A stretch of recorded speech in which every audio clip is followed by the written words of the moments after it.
So hello friends, I'm Jokla Marianto.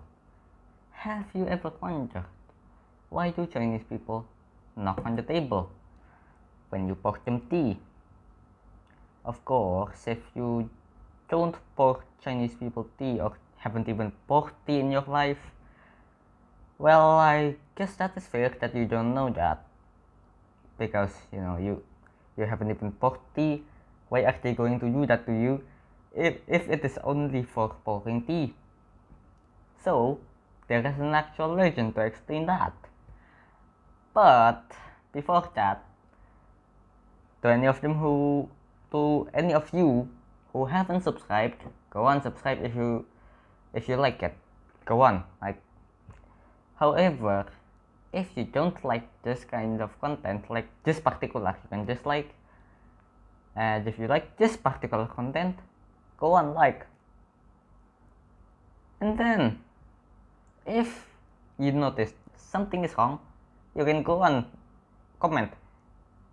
Or if you just want to appreciate me, go on comment. I can control you. Just don't spam. If you spam, probably will be automatically removed.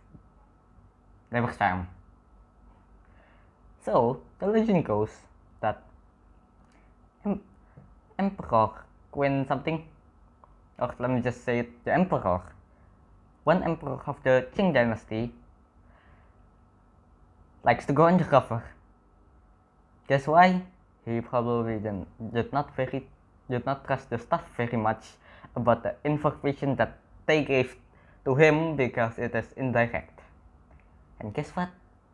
The staff could just lie that the fire of this building did not burn down when it burned down. So yeah, that indirect things are,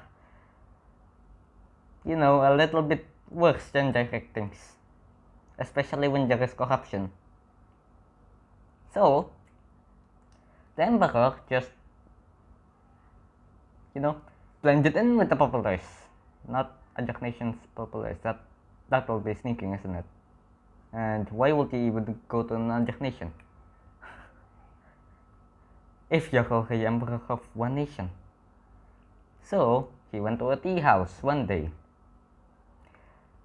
Then, of course, there is some staff following him around, and these staff are apparently loyal that they don't stab him to death. So he poured tea, and he poured tea for his staff, and that's where this knocking tradition started. Because there is another tradition in which if the emperor pours you water, or in this case tea, you need to bow down to the emperor. Now that would be disastrous, as in the emperor is now revealed to be the emperor, and the owner of the tea shop will now know it's the emperor. So the staff made a bowing motion with their fingers. Yes, I do not know how much times did they repeat it. That's a legend. So yeah, then of course the tea house staff got confused. Guess why? Because they did not know what is that for. Is that for like burning down the tea house or something, or to suddenly go out and not pay? So yeah, of course the tea house staff asked, "What is that symbol for?" And the staff, why did I want to say that the tea sage? I meant the staff of the emperor said, "Oh, it's a new way for saying thank you when someone pours you tea." Then, of course, probably someone else saw it and copied. Also, the tea house server may also copy that too. So yeah, they just do that. Let's spread around like wildfire, except there's no fires, just tradition. And yeah, that's how this tradition got started, except with some alterations, not just bowing motion. Now, the alterations are, if an older person pours tea for you, you need to what, yeah, knock on the table like this, using every finger. Just don't knock it too loud or too hard until you break the table. No. If it is roughly the same age as you, then you can use both your index finger and your middle finger. And repeat that a few times. Can you hear that? Oh wait, that's loud, isn't it? You might take some you might want to practice this. That is too obvious. There you go. You preferably just go to the edge of the table. Without, trying to force this down here, and it's pretty hard. Ow. That hurt. That actually hurt. Then, if they're younger than you can just use your index finger, which in this case is less painful, I guess. There, works. This is for younger, this is for older. I mean, this is for the same, and this is for older. So yeah, and then after that, you can finally drink the tea, like this.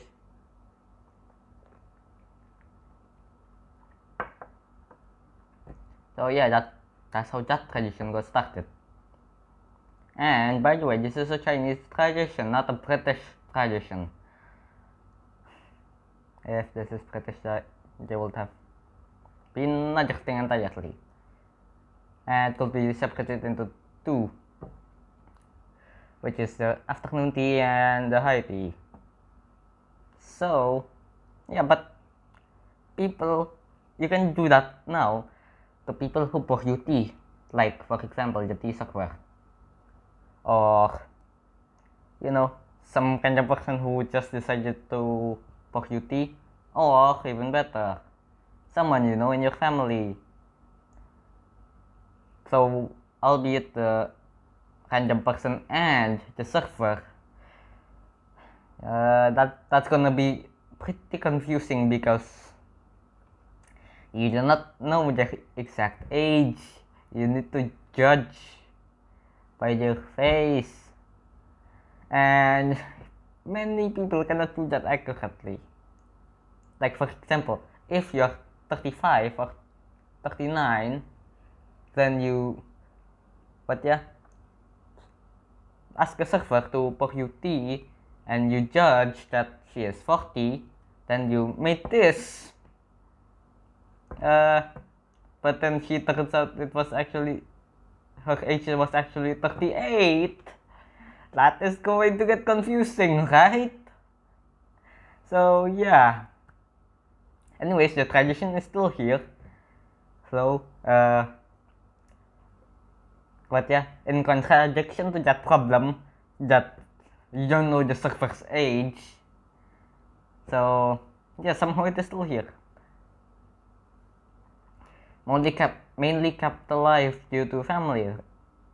Yeah, because you generally know someone's age if they're your family. If they're your family, you generally know them unless it's like third cousin or fourth. So yeah, that's pretty much it about the tradition. It is still here. Started around in the Qing Dynasty, came from China, not England. And yeah. So yeah, I suppose that is it. Thank you for watching and goodbye.